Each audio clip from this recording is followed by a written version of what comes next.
मेरठ राष्ट्रीय पिछड़ा वर्ग आयोग के उपाध्यक्ष डॉक्टर लोकेश कुमार प्रजापति ने सर्किट हाउस में पुलिस व प्रशासन अधिकारियों के साथ की बैठक।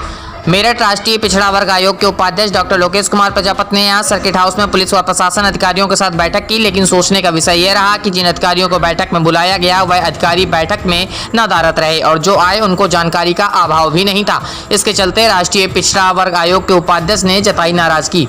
राष्ट्रीय पिछड़ा वर्ग आयोग के उपाध्यक्ष लोकेश प्रजापति ने बैठक की अध्यक्षता करते हुए कहा कि अधिकारी और खास तौर से थानेदार यूजी नंबर पर आने वाले आमजन का फोन आवश्यक रूप से उठाएं व जरूरत पर मदद के लिए वो आपको कॉल करते हैं। उन्होंने कहा कि योजनाओं में पिछड़े वर्ग के व्यक्तियों को लाभ मिले। उन्होंने साफ कहा यहां पर उपस्थित अधिकारियों से उनके विभाग में पदों की सापेक्ष हुई नियुक्ति, उसमें पिछड़ा वर्ग के व्यक्तियों की भागीदारी के बारे में जानकारी ली, लेकिन इस दौरान अधिकारी कुछ भी नहीं बता पाए। राष्ट्रीय पिछड़ा वर्ग आयोग के अध्यक्ष लोकेश कुमार प्रजापति ने कहा कि पिछड़े वर्ग के व्यक्तियों द्वारा की गई शिकायतों को गंभीरता से कार्रवाई करें तथा उसका निस्तारण पूरी पारदर्शिता ईमानदारी से साथ कराएं।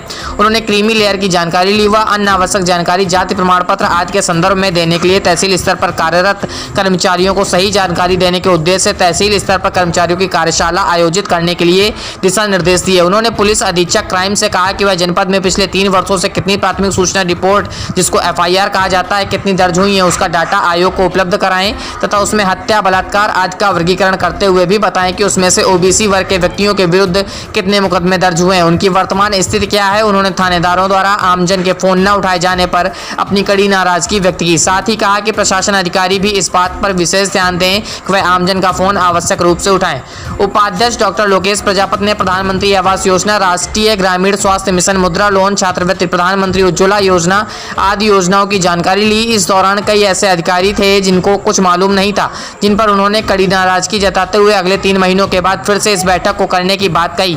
आगामी बैठक में अगर सूचनाओं का अभाव रहा तो अधिकारियों पर भी हो सकती है बड़ी कार्रवाई। आपको बता दें, राष्ट्रीय पिछड़ा वर्ग आयोग के सामाजिक न्याय एवं अधिकारिता मंत्रालय भारत सरकार के उपाध्यक्ष डॉक्टर लोकेश प्रजापति दिल्ली ही नहीं हर जिले में ही जनता की समस्याओं का समाधान करते हैं। मेरठ अपने कैंप कार्यालय पर जब भी उनको समय मिलता है जनता की समस्या का समाधान करते हुए आते हैं। मेरठ मंडल ब्यूरो सुशील रस्तोगी की सर्किट हाउस से खास रिपोर्ट।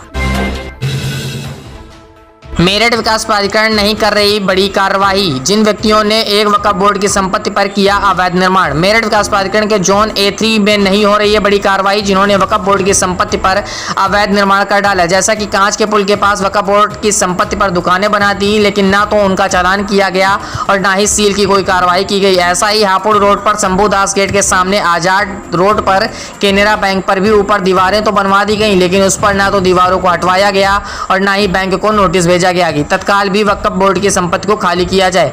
इससे ऐसा प्रतीत होता है कि मेरठ विकास प्राधिकरण के अभियंता इनको बचाने के लिए नए उपाय ढूंढ रहे हैं, जैसा कि साफ साफ दिखाई दे रहा है।